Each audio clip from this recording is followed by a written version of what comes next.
Достар, қалдарыңыз қалай? Менікі сол, қыстың қамы ғой. Мына жерде қызылды жасылды аралас 7 килограмм болгар бұрышы бар. Бұларды қысқа мұздатамын. Былайша айтқанда заморозка ғой. Басқаны мұздатпасам да, бірақ осы болгар бұрышын міндетті түрде мұздатамын. Және помидорым бар. Енді дәл қазір тамыз айы, мына тамыздың аяғы, алдымызда 2-3 күннен кейін қыркүйек. Бұл болгар бұрыштар нағыз піскен кез ғой. Иісінің өзі күшті енді.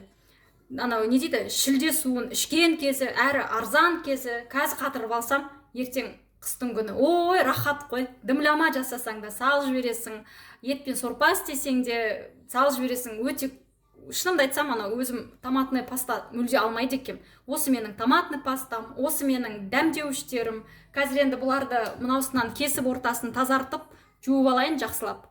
Жуып, матаға төңкеріп қойып жатырмын.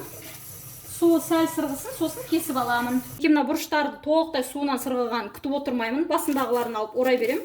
Маған мынандай тағамдық пленка керек болады.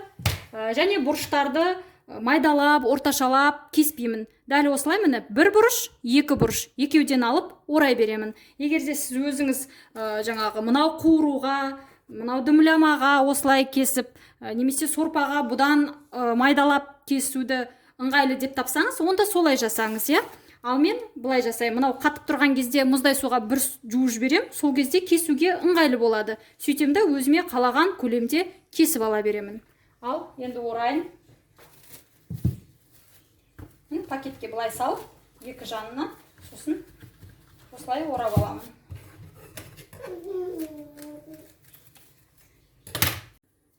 Мінеки, осылай жаңа қызылын бір бөлек, жасылын бір бөлек ораймын. Осылай мына бір-бірінің ішіне кигізіп саламын да, сонда орынды көп алмайды. Мұздатылған қызанақтарды кейін майдалап кесе алмайсыз.